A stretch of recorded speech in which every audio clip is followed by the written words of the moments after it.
બનીને આ બધા કોન્ડોઝમાં રહું છું, કોઈકની હાઉસ વાઈફ બનીને, કેમ કે હું બહુ દુઃખી થઈ ગઈ છું ઇન્ડિપેન્ડન્ટ બની.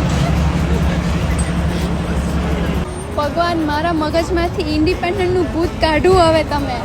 ઇનફ. હવે તમને ખબર છે ને આપણેથી પહોંચાય એમ નથી.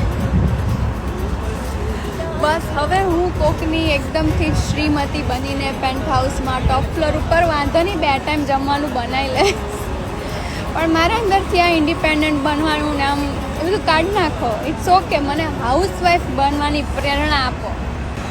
લવલી છે. જો આ 2 બિલ્ડિંગની વચ્ચેથી છે ને સીએન ટાવર દેખાય. હું ત્યાં રહેતી પહેલાં. આ દેખાય?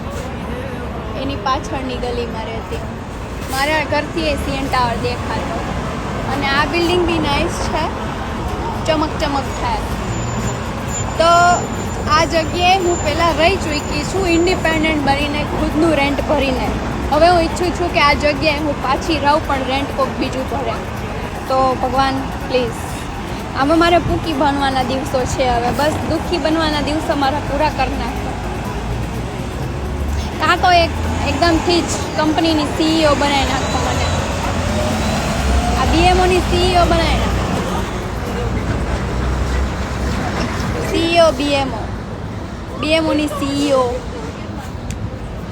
ભગવાન બસ ને, બહુ થયું.